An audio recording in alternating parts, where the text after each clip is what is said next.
நண்பர்கள் அனைவருக்கும் வணக்கம். மாணவர்களுக்கு இனிய நல்வாழ்த்துக்கள். எல்லோரும் நன்றாக இருப்பீர்கள். கிட்டத்தட்ட ஒரு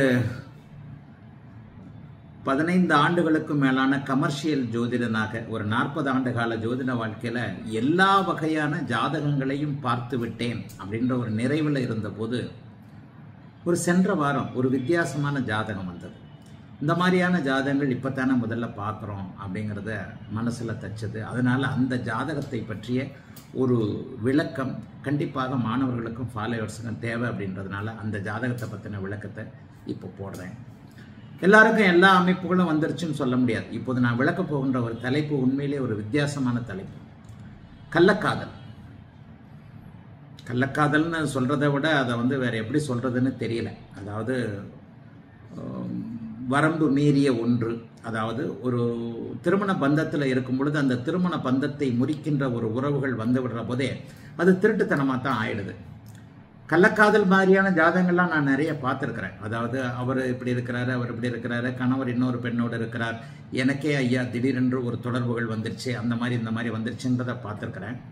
ஆனால் அந்த கள்ளக்காதல் மூலமாக கொலையில் போய் முடிந்த ஒரு ஜாதகத்தை முதல் தடவையாக இப்போ தான் பார்க்குறேன்.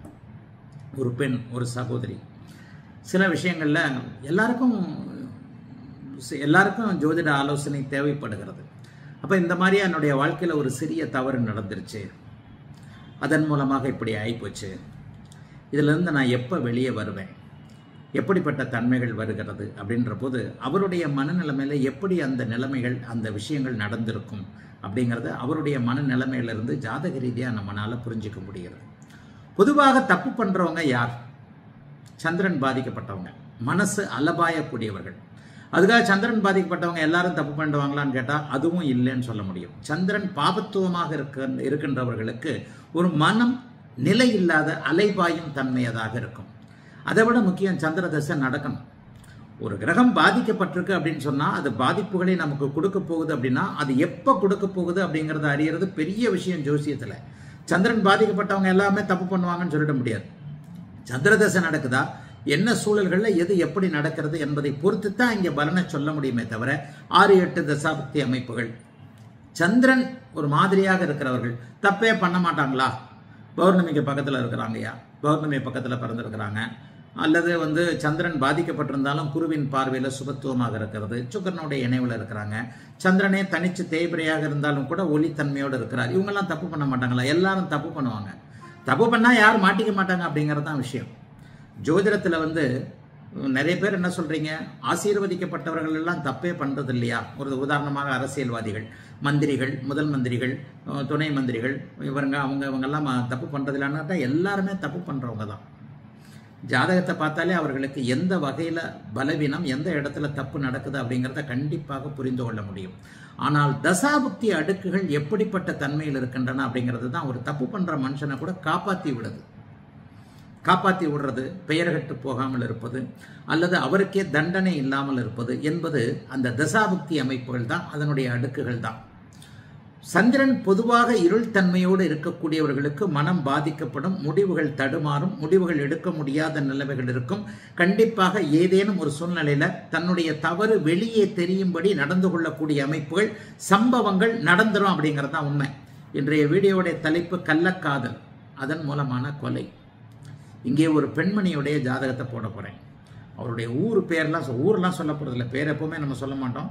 பிறந்த ஊரை நான் குறிக்க போகிறதில்ல. பிறந்த ஊரை குறிக்கிறத விட அவருக்கு ஒரு இதை காட்டுற மாதிரி இருக்கும். அதனால் பொதுவாக ஒரு தமிழ்நாட்டுடைய மத்தியில் இருக்கக்கூடிய ஒரு நகரம் அப்படின்னு மட்டும் வச்சுக்கலாம். ஜோதிட அமைப்பிற்காக நான் அவருடைய இதை கொடுத்து தான் ஆகணும். இதற்காக அவருடைய டேட் ஆஃப் பர்த், பிறந்த நேரத்தை நான் அவர் கொடுத்து தான் ஆகணும். அது மாணவர்களுக்காக. தமிழ்நாட்டுடைய மத்தியில் இருக்கக்கூடிய ஒரு நகரத்தில் பிறந்திருக்கிறார் அப்படின்னு வச்சுக்கோங்க. இந்த இடத்துல 2 ஜாதகங்களை கொடுக்க போகிறேன். 2மே பெண்கள், 2 பேருக்குமே சந்திரன் பலவீனம். ஒருவருக்கு கணவனால் வேறு மாதிரியான நிலைமை, ஒருவருக்கு கணவனால் இன்னொரு மாதிரியான நிலைமை. ஒருவர் தன்னுடைய மனம்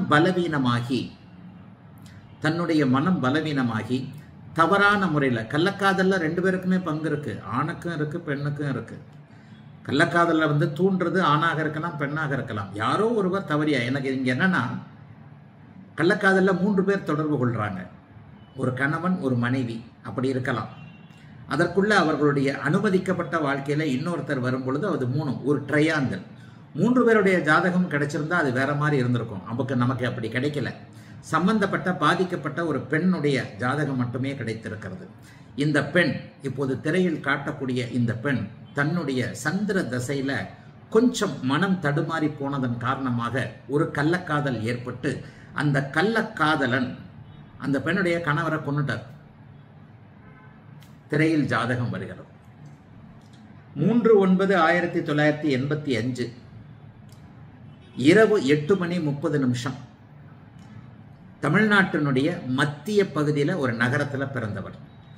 ஜாதகம் திரையில தெரியுது. மீன லக்னம், 2 சந்திரன் ராகு, 5 சுக்கிரன், 6 சூரியன் புதன் செவ்வாய், 8 சனி கேது, 11ஆம் இடத்துல குரு. பிறக்கும் போது குரு தசையில 4 வருடம் சில மாதங்கள் 4 வருடம் சில மாதங்கள் மீதம் இருக்கின்ற நிலைமையில இப்போ இந்த சகோதரிக்கு சந்திரதசை. இப்போ இந்த பெண்ணிற்கு சந்திரதசையில சூரிய புக்தி கடைசி புக்தி நடந்துகிட்டு இருக்கு. அடுத்த வருஷம் ஜனவரி மாதமே இந்த பெண்ணிற்கு செவ்வாய் தசை ஆரம்பிச்சிடும். சந்திர தசையில சனி புக்தி நடக்கும் பொழுது 2020ஆம் ஆண்டு ஒரு கொரோனா பீரியட்னு வச்சுக்கோங்களேன். 2020ஆம் ஆண்டு ஏப்ரலுக்கு பிறகு சந்திர தசையில சனி புக்தி நடக்கும் பொழுது ஒரு தொடர்பு ஏற்படுகிறது. திருமண பந்தத்தை மீறிய ஒரு தொடர்பு ஏற்படுகிறது. அந்த தொடர்பு 3 ஆண்டுகள் நீடித்த நிலையில் ஒரு 2-3 ஆண்டுகளுக்குள்ள கணவருக்கு தெரிஞ்சு போயிடுது. சரி, இப்போ இந்த பெண்ணுக்கு ஏன் கள்ள தொடர்பு ஏற்பட்டது? தன்னுடைய கணவனை மீறிய அமைப்புகள் ஏன் கிடைக்கின்றன, நடக்கின்றன, ஏன் அதில் போய் விழுகிறார்? எல்லா பெண்களும் கள்ள தொடர்பை ஏற்றுக்கிறது இல்லை. எல்லா பெண்களுக்கும் கள்ள தொடர்பு வந்துடுறதில்லை. உண்மையை சொல்லப்போனால் 90% பெண்கள் நல்ல மன வாழ்க்கை, நல்ல கணவன் அப்படி இப்படி இருக்கத்தான் செய்கிறாங்க. ஒரு 10% பேர் வேண்டுமானாலும் ஏதாவது ஒரு சூழ்நிலையில் பாதிக்கப்படலாம். அப்போ கள்ளக்காதலன் உறவை அக்செப்ட் பண்ணக்கூடிய அளவிற்கு இந்த பெண்ணிற்கு என்ன ஜாதகத்தில் பலவீனம் அப்படிங்கிறத தெளிவாக மாணவர்கள் புரிஞ்சுக்கலாம். என்ன நடக்குது? லக்னாதிபதியே நீச்சமாக இருக்கிறார். லக்னாதிபதி நீச்சமானாலே 40 வயதிற்கு பிறகுதான் ஓரளவுக்கு வாழ்க்கைன்னு சொல்றேன். லக்னாதிபதி நீச்சமாவது, லக்னாதிபதி கேந்திர கோணங்கள்லையும் இல்லை, சுக்கரனுடைய பார்வையில மட்டும் இருக்கிறார். லக்னாதிபதி நீச்சத்தை அடைந்திருக்கிறார். லக்னாதிபதி நீச்சம் என்பது ஒரு வகையில பலவீனம். மனதை குறிக்கக்கூடிய சந்திரன் ராகுவோடு 20-25 டிகிரியில இணைஞ்சிருக்கிறார். சந்திரன் 5 டிகிரியில் இருக்க, ராகு 18 டிகிரியில் இருக்க, 13 டிகிரியில ராகுவோடு சேர்ந்து கிரகண தோஷத்தை அடைந்திருக்கிறார். ராகுவோடு சேர்ந்துட்டாலே கொஞ்சம் மனம் பலவீனம்னு தான் அர்த்தம்.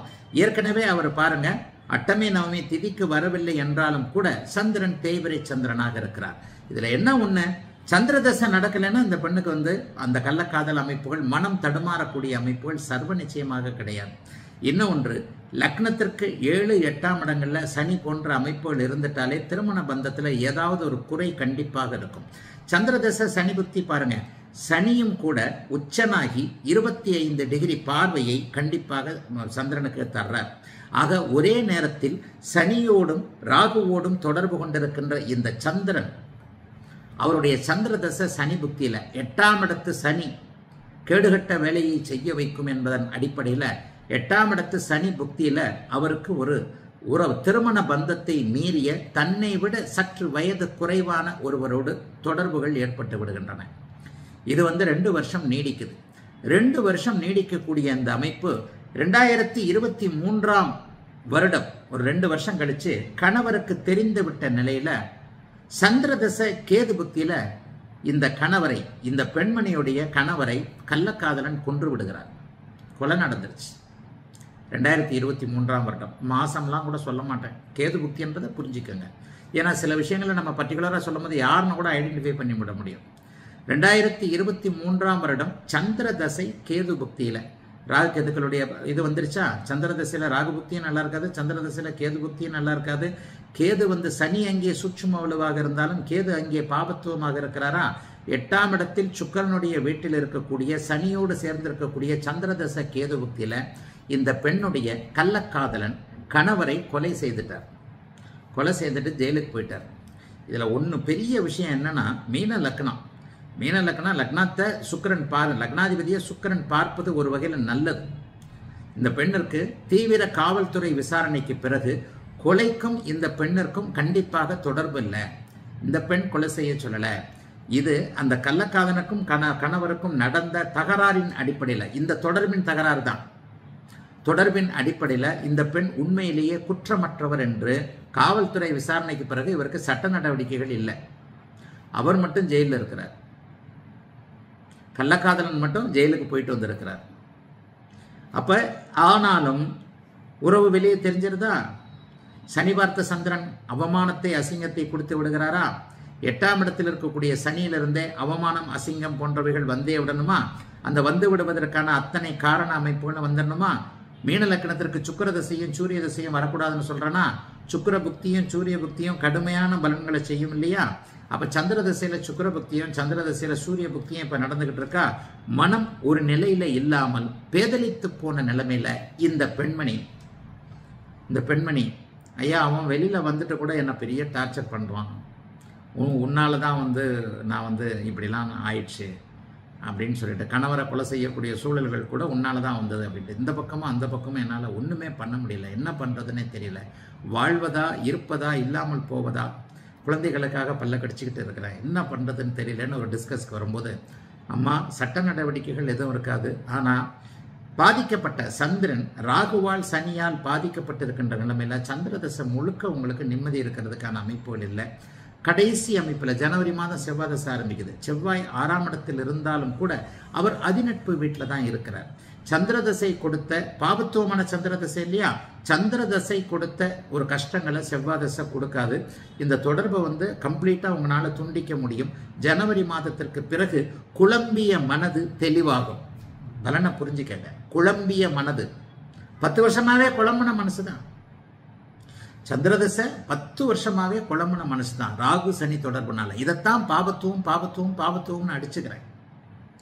ஆக இந்த சந்திரன் சனி ராகு அமைப்பு எல்லாமே சேர்ந்து 10 வருஷமா அவங்கள போட்டு ஐயா ஊர்ல தலகாட்ட முடியல, சொந்தக்காரங்க மத்தியில் இப்படிப்பட்ட பிரச்சனை அப்படிப்பட்ட பிரச்சனை, கணவர் இறந்ததிலிருந்து 2023 அம்மா அப்பா மாமனார் மாமியார் இந்த மாதிரியான அமைப்புகள் எதுவுமே இல்லாம தன்னந்தனியாக ஒதுக்கப்பட்ட நிலையில் இருக்கிறேன். சுக்கிரபுக்தி என்ன கொடுத்ததுன்றதை பாருங்க. சந்திரதசையில சுக்கிரபுக்தி ஒரு 20 மாசம் 1.5 வருஷம். கேது புக்தியில கணவரை இழந்திருக்கிறார் கள்ளக்காதலின் அமைப்புல. அப்ப சுக்கிரபுக்தி என்ன பண்ணும்? எப்பவுமே எந்த ஒரு சூழ்நிலையிலுமே ஆதிபத்திய கெடுதல்களைத்தான் மீன லக்கணக்காரர்களுக்கு சுக்கிரன் தருவார். சுபத்துவம் ஒன்றே பெரிய அளவுல விதிவிலக்கு. ஆக இந்த இடத்துல சுபத்துவமாக இருக்கிறார், குருவின் பார்வையில் இருக்கிறார். ஆனாலும் அவர் என்ன கொடுப்பார்? 8ஆம் ஆதிபத்தியத்தையும் 3ஆம் ஆதிபத்தியத்தையும் கொடுப்பார். அப்ப அந்த மனக்கலக்க அமைப்புகளை தான் கொடுப்பார். சுபத்துவமாக இருக்கின்ற காரணத்தினால், சுக்கிரன் சுபத்துவமாக இருக்கின்ற காரணத்தினால் இவருக்கு சட்ட நடவடிக்கைகள் இல்லை. கேது பக்தியுடைய இறுதியில இவருடைய கணவர் இறந்திருக்கிறார். சுக்கிரன் சுபத்துவமாக இருக்கிறதுனால அசிங்கத்தோட விட்டுட்டார். இல்லைன்னா இவருக்கும் சட்ட நடவடிக்கைகள் இருந்திருக்கும். ஆனா இன்னி வரைக்கும் இந்த சுக்கிரனும் சூரியனும் 8, 6ஆம் அதிபதிகளாக இருக்கின்ற காரணத்தினால் இன்றி வரைக்கும் ஒரு குற்ற உணர்ச்சியோடைய இந்த சகோதரி வாழ்றார். என்ன பண்றதுன்னு தெரியல. திருப்பி அவருடைய டச் எல்லாம் வேண்டாமா, வச்சுக்காதீங்க, அது உங்களுக்கு சரியா இருக்காது. சந்திரதசையில ஒரு 10 வருஷம் நீங்கள் இப்படிப்பட்ட மனநிலைமையில இருக்கணும்ன்றது ஒரு விதி. சந்திரதசை முற்பகுதியிலிருந்தே சில விஷயங்கள்லாம் நடந்தது அப்படின்றத அவருக்கு சுட்டி காட்டினேன். ஆமாங்க இதெல்லாம் நடந்தது அப்படின்னு சொன்னாங்க. இந்த வருடத்தோடு, அதாவது 2026க்கு பிறகு உங்கள் கணவர் இறப்பிற்கு காரணமான அந்த கள்ளக்காதலன் உங்கள் வாழ்க்கையில கண்டிப்பாக இருக்க மாட்டார். நீங்க ஒரு ஸ்டெடியா முடிவெடுப்பீங்க. என்ன? ஆமாங்க, கிட்டத்தட்ட நான் அந்த முடிவுக்கு வந்துட்டேன் அப்படின்னு சொன்னாங்க. ஏன்னா சந்திரதசை சந்த குழப்பங்களை அதிநட்பு வீட்டில் 6ஆம் வீட்டிலிருந்து 9ஆம் இடத்தோடு தொடர்பு கொண்டிருக்கக்கூடிய ஒரு பெரிய நண்பரோடு, சூர்யா அவருக்கு நண்பர் 6ஆம் அதிபதியாக இருந்தாலும் நண்பரோடு இருக்கக்கூடிய இந்த செவ்வாய் கொடுக்க மாட்டார் என்பதால் சகல விதங்களும் செவ்வாய் தசையில மாறுமா, பொறுமையா இருங்கம்மா, எந்த ஒரு தவறான முடிவும் உங்களுக்கு நடக்காது, கவலைப்படாதீங்கம்மா அப்படின்னு சொன்னேன். 2வது வாழ்க்கை அப்படி இப்படின்ற அமைப்புகள்லாம் கண்டிப்பாக குழந்தைகளுக்காக ஏதாவது ஒன்று உண்டு. ஆனா அந்த கள்ளக்காதலனோடு இல்லை. கள்ளக்காதலனுடைய அமைப்புகள் இந்த சந்திரதசையோடு அவருக்கு முடிஞ்சு விடும். அந்த மனநிலைமையில தான் நீங்க இருக்கிறீங்கன்னு. ஆமாங்க அப்படின்னு சொன்னாங்க. 6 மாசமாகவே வெளியில இருந்துட்டு சில உனக்காக தான் பண்ணேன் அப்படி இப்படின்னு அவர் இதை சொல்றாரு. சில விஷயங்கள்ல அவரை நான் கம்ப்ளீட்டா நான் ஒதுக்கி தான் வச்சிருக்கிறேன் அப்படின்ற மாதிரி, அவரை முழுக்க ஒதுக்க போகிறேன் என்கின்ற மாதிரியாக செவ்வாய் தசையில ஓரளவிற்கு, செவ்வாய் தசைக்கு பிறகு அவருக்கு பாருங்க 41 வயசு ஆயிடுச்சு. 43 வயதிற்கு பிறகு லக்னாதிபதி நீச்சபங்க அமைப்புகள் அப்படியே கொஞ்சம் செயல்படும் போது ஓரளவிற்கு நன்றாகவே இருக்கக்கூடிய ஜாதகம். ஆக ஒரு கள்ள தொடர்பு எதனால் ஏற்படுகிறது? மனம் பலவீனமாகுவதால் ஏற்படுகிறது. அந்த மனம் பலவீனமாகக்கூடிய 6-8 தசாபுக்தி அமைப்புகள் சந்திரனே தசை நடத்தும் போது சந்திரன் இருளாகி பாவத்துவமாகி இருக்கக்கூடிய அமைப்புகள்ல இந்த சந்திர தசையில கேது புக்தியில 2-8 அமைப்புகள்ல குடும்பம் என்கின்ற அமைப்பே, கணவர் இறந்தவனா குடும்பம் இல்லையே, குடும்பம் என்கின்ற அமைப்பே பலவீனமாகி போன ஜாதகம். என்னுடைய வாழ்க்கையில இந்த மாதிரி கள்ளக்காதல்ல கணவரை பறிகொடுத்து விட்டேன் என்று வந்த முதல் ஜாதகம், ஒரே ஜாதகம். இதுக்கு மேல இந்த மாதிரி ஜாதகம் பார்க்க வேண்டாம்னு நினைச்சுக்கிட்டேன். இருந்தாலும் இது ஒரு வித்தியாசமான ஜாதகமாக இருப்பதால மாணவர்களுக்கும் ஃபாலோயர்ஸுகளுக்கும் இந்த ஜாதகத்தை காட்டுறேன். அடுத்ததாக இன்னொரு பெண் இதே மாதிரி தான் அமாவாசை சந்திரனா பிறந்திருக்கிறார். அமாவாசை சந்திரன் பொதுவாகவே சனி ஒரு சில சூழ்நிலைகள்ல கடுமையான பலன்களை கொடுப்பார் அப்படின்றதுக்கு இதுவும் ஒரு ஜாதகம் தான். இப்போது இன்னொரு பெண்ணுடைய ஜாதகம் வருகிறது.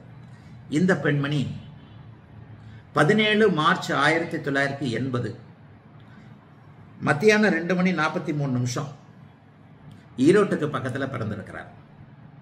கடக லக்னம், 2ல செவ்வாய், குரு, சனி, ராகு, கடுமையான பாபத்துவம் குடும்பஸ்தானத்துல. 8ல புதன், கேது, 9ல சூரியன், சந்திரன், 10ல சுக்கிரன். பிறக்கும் போது சனி திசையில 6 வருஷம் 10 மாசம் 11 நாட்கள். இப்போது அவருக்கு நடக்கிறது சுக்கிர திசையில சனி புக்தி. கடக லக்னத்திற்கு சனி திசை ஜாதகம் திரையில தெரியுது. கடக லக்னத்திற்கு குரு சனி தசா புக்திகள் சரியான அளவுல இருக்கணும். இல்லைன்னா சனி திசையும் குரு புக்தி, சனியும் குருவும் போட்டு பாட்டி எடுத்துரும்னு அடிக்கடி சொல்றேன்னா சிம்ம லக்னத்துக்கும் இது பொருந்தும். சுக்கிர திசையில சனி புக்தி 28/11/2023 இருந்து வரப்போகின்ற 2027 மார்ச் ஜனவரி 28ஆம் தேதி வரைக்கும் நடக்குது. சுக்கிர திசையில சனி புக்தி நடக்குது. சனி எப்பெல்லாம் 2ஆம் இடத்திலிருந்து வருகிறாரோ, கடக லக்னத்திற்கு வருகிறாரோ, அப்போது குடும்பத்தை கெடுக்கக்கூடிய வேலைகளை செய்வார். இப்ப பாருங்க, அமாவாசை அமைப்புல பிறந்திருக்கிறார். லக்னாதிபதியே அமாவாசை சந்திரனாக இருக்கிறார். லக்னாதிபதி அமாவாசையை நோக்கி மிகப்பெரிய அளவில் இப்பதான் அமாவாசை முடிஞ்சு சில மணி நேரங்கள் தான் ஆயிருக்கு. அமாவாசை முடிஞ்சு ஒரு 8 மணி நேரம் 10 மணி நேரம் இருக்கும். சூரியன் 3 டிகிரியில் இருக்க, சந்திரன் 11 டிகிரியில் இருப்பது அமாவாசையை தாண்டி 8 டிகிரியில மட்டும் வந்திருக்கிறார்ன்றதை காட்டுது. கிட்டத்தட்ட ஒரு 6-7 மணி நேரம் 10 மணி நேரம் கழிஞ்சதுக்கு அமைப்பு. இந்த மாதிரியான அமைப்புல லக்னாதிபதியே பலவீனமாகும் போது வேறு எந்த விதத்திலே அவருக்கு சுபத்தன்மைகள் இல்லை. இந்த இடத்துல ஜென்மச்சனி நடக்கும் பொழுது, 7.5 சனி நடக்கும்போது யாருக்கு அதிக பாதிப்புகள் நடக்கும் அப்படிங்கிறதுக்கு உதாரணமான ஜாதகம் அது. எடுத்தடுப்புலேயே அம்மா தூக்கமே இல்லம்மா, உத்திரட்டாதி நட்சத்திரத்திலே உங்க சனி போய்கிட்டு இருக்கிறாரு, கிட்டத்தட்ட 6 மாதமாக தூங்காமல் இருக்கிறீர்கள், அதுவும் கணவரின் காரணமாக தூங்காமல் இருக்கிறீங்கன்னு ஓன்னு அழுக. சின்ன விஷயம்தான். இதே மாதிரி இன்னொரு ஜாதகமும் வந்தது. சுக்கிரதசை நடந்துகிட்டு இருக்கு. கடகராசி அட்டமத்து சனியில சுக்கிரதசை, வீடு, மனைவி, இது சார்ந்த விஷயங்கள்ல கடன்கள்ல இருக்கிறீங்கன்னு நேத்து பார்த்த ஜாதகம். ஐயா, கிட்டத்தட்ட 2.5 கோடி ரூபாய் மனைவி கடன் வாங்கி வச்சுட்டு இப்ப டைவர்ஸ் கேட்டுக்கிட்டு அலைஞ்சிக்கிட்டு இருக்கிறேன். சுக்கிர திசையில இதே சனி புக்தி, பூச நட்சத்திரம், அது ஒரு ஆண். இன்றைக்கு பார்த்த ஜாதகம் இதுவும் ஒரு பெண். கடுமையான மன அழுத்தத்தில் இருக்கிறார். வாய் விட்டு கதறார். ஐயா, என்ன பண்றது ஏது பண்றதுன்னே தெரியல. நீங்க உத்திரட்டாதி நட்சத்திரத்துக்கு மீனராசியை பேசும்போதெல்லாம் எனக்கு அப்படியே பொருந்தது. ஒன்றுமில்லை, ஜன்மச்சனி, 7.5 சனி, அஷ்டமச்சனி இந்த மாதிரியான அமைப்புகள் நடக்கும் பொழுது எந்த கிரகத்தினுடைய காரக கிரகமோ அந்த காரகத்துடைய அமைப்புகளில் உங்களுக்கு பாதிப்புகள் இருக்கும். வயசுக்கு ஏற்ற மாதிரி சுக்கிரதசை நடக்குது, கணவரால் தான் பாதிப்பு. கணவர் சுக்கிரதசை சனி புக்தியில பாதிக்கப்பட போகிறார். அதோட விட்டுருவோம். கணவர் சுக்கிரதசையில சனி புக்தியில பாதிக்கப்படுவார். அமாவாசை அமைப்புகளில் இருக்கும் பொழுது, ஜென்ம நட்சத்திரத்தில் இருக்கும் பொழுது கடுமையான பாதிப்புகள் அந்த இடத்துல இருக்கும். இதே பௌர்ணமியா இருந்தா இருக்காது, இந்த மாதிரியான மன அழுத்தம் இருக்காது. எந்த ஒரு செயலையும் தாங்கக்கூடிய, சமாளிக்கக்கூடிய, எதிர்நோக்கக்கூடிய அமைப்புகள் இருக்கும். எடுத்தடுப்புலேயே இந்த அம்மாவுக்கு நான் கேட்டப்ப அவங்க ஒன்றுமே கேட்கல. அம்மா, கடுமையான பிரச்சனையில் இருக்கிறீங்க, வாய் விட்டு அழக்கூடிய சூழலில் இருக்கிறீங்க, கடுமையான மன அழுத்தத்தில் இருக்கிறீங்க, கிட்டத்தட்ட 1 வருடமாக உங்களுக்கு தூக்கமே இல்லாத நிலைமைகள் இருக்கிறது. அவ்வளவும் கணவரை பற்றி என்ன? அப்சல்யூட்லி கரெக்ட் குருஜி என்று அதுக்கடுத்து சில விஷயங்களை சொல்ல ஆரம்பிச்சாங்க. கணவர் பாதிக்கப்படுவார்மான்னு. சுக்கிரதசையில சனி புக்தி, சனி 2ஆம் இடத்தை பார்க்கிறார், 2ஆம் இடத்தில் இருக்கிறார், 8ஆம் இடத்தை பார்க்கிறார். 7ஆம் பாவகத்திற்கும் அப்படி ஒன்றும் பெரிய இந்த அமைப்புகள் கிடைக்கல. சுக்கிரதசை சனி புக்தியில அவங்களுக்கும் ஓரளவுக்கு சில கெஸ்ஸிங்ஸ் இருக்கு, இதுதாம்மா நடக்கும்னு சொன்னேன். அப்போ ஏழரை சனி அமைப்புகளை பார்த்தீங்கன்னா, ஏழரை சனி அமைப்புகளை யாருக்கு தாங்க முடியும்? இப்போ உத்திரட்டாதி நட்சத்திரக்காரர்கள் சந்திரனுடைய ஒளித்தன்மைக்கேற்ப பாதிக்கப்பட்டிருக்கிறார்கள் என்பதுதான் உண்மை. நீங்கள் யாராக இருந்தாலும் பார்த்துக்கங்க. உங்களுக்கு தெரிஞ்ச உத்திரட்டாதி நட்சத்திரக்காரங்களை பாருங்கள். அவங்க ஒரு ஏறக்குறைய படிநிலையைத்தான் நீங்கள் கவனிக்கணும். மன அழுத்தத்தில் இருப்பாங்க. அவர்களுக்கு விரும்பத்தகாத சம்பவங்கள் நடந்து கொண்டிருக்கும் தசைக்கு ஏற்ப. என்ன தசை நடந்துகிட்டு இருக்கோ அந்த தசையுடைய காரகத்துவங்களை பாதிக்கப்பட்டிருப்பாங்க. இப்போ ஒரு மணி நேரத்துக்கு முன்னாடி பேசின ஒரு அப்பாயின்மெண்ட்டு, பூச நட்சத்திரம், கடகராசி, சுக்கிரதசை அவருக்கு நடந்துகிட்டு இருக்கு. சுக்கிரதசை நடந்துகிட்டு இருக்கு. 1980களில் 81 பிறந்திருக்கிறாரு. சுக்கிரன், சனி, குரு 3 பேரும் வந்து ஏதோ இதில் இருக்கிறாங்க, கன்னியில் இருக்கிறாங்க. அவரை பார்த்தோன்னே சொன்னேன், ஐயா மனைவியால் உங்களுக்கு கடுமையான பிரச்சனைகள் இருக்குது. கிட்டத்தட்ட கடன், மனைவி, வீடு, வாகனம், கடன், இந்த 4 விஷயத்தில் பாதிக்கப்பட்டிருக்கிறீங்கன்னு. அப்படியே அழுத. மனைவியால் தான் கடன் 2.5 கோடி ரூபா ஆகிப்போச்சு. இப்போ டைவர்ஸ் கேஸ் போட்டிருக்கிறேன். என்னுடைய சிபில் எல்லாம் போச்சு. சிபில் ஸ்கோர் டைவர்ஸ் வாங்கினா தான் நான் எந்திரிக்க முடியும் போல தெரியுது. மனைவி தான் தேவையில்லாமல் அவங்க பேரில் ஆரம்பித்த தொழிலில் எனக்கு தெரியாமல் 2.5 கோடி ரூபாய்க்கு மேலே கடன் வாங்கிட்டாங்க. அப்படி இப்படின்ட்டு ஒரே புலம்பல். அட்டமத்து சனி பீரியடில் இப்போ அதிலிருந்து எழுந்திரிச்சு வெளியே வர்றதுக்கு முயற்சி பண்ணிக்கிட்டு இருக்கிறார். இங்கே எப்படி அப்படின்னு சொன்னால், சுக்கிரன் கணவனை குறிக்கக்கூடிய ஒரு கிரகம். 2வது, மனதை பாதிக்கக்கூடிய அளவிற்கு லக்னாதிபதியே கடுமையான அமைப்பில் இருக்கும் பொழுது இந்த மாதிரியான 7.5 சனியில் உங்களுக்கு தாங்க முடியாத தொல்லைகள், மன அழுத்தங்கள் வர வேண்டும் என்பதற்காக காரக கிரகம் எதுவோ, எந்த தசை நடத்தக்கூடிய கிரகம் வந்து அதனுடைய காரகம் என்னவோ அதன் வழியாக உங்களுக்கு துன்பங்கள் வரும் என்பதற்கு இதுவும் ஒரு சிறந்த எடுத்துக்காட்டான ஜாதகம். சுக்கிரதசையில கணவனை தான் பாதிக்கும். சனி புக்தி வேற நடக்குது, குடும்பத்தை தான் பாதிக்கும். அம்மா குடும்பத்தில் இப்படிலாம் பிரச்சனைகள் இருக்கு, கணவரால் இப்படிலாம் பிரச்சனைகள் இருக்கு, நீங்க தூங்கவே முடியாத ஒரு சூழ்நிலையில் இருக்கிறீங்க, கடுமையான மன அழுத்தத்தில் இருக்கிறீங்க. 2026ஆம் ஆண்டு கிட்டத்தட்ட அவர் உத்திரட்டாதி நட்சத்திரத்திலிருந்து வெளியே போவார். திரும்பியும் அப்படியே வக்கர அமைப்புகளில் மறுபடியும் உத்திரட்டாதி நட்சத்திரம் 4ஆம் 3ஆம் பாதத்துக்கெல்லாம் வருவார். ஆக 2026ஆம் ஆண்டு செப்டம்பர் மாதம் வரைக்குமே அப்படியே படிப்படியாக பிரச்சனைகள் தீராம கடுமையான இருக்குமா, கணவரால் இந்த விதமான பாதிப்புகள் வருமானு சொன்னேன். சில விஷயங்களை அவங்க வந்து இதெல்லாம் இந்த எதிர்காலத்தில் இப்படிலாம் வரத்தான் போகுது அப்படிங்கிறத இது பண்ணி வச்சிருக்கிறேன். நீங்கள் சொல்கிறது கரெக்டு தான் குருஜி. எப்போ ரிலீஸ் ஆவேன்? ஏப்ரல் வரைக்குமே இந்த மனக்குழப்பம் தீராது. ஏப்ரலுக்கு பிறகுதான் படிப்படியாக தீர ஆரம்பிக்கும்னு சொன்னேன். ஆக மனம் பாதிக்கப்பட்டிருந்தால், சந்திரன் பாதிக்கப்பட்டிருந்தால், சந்திரன் தான் மனம் தான் சந்திரன்.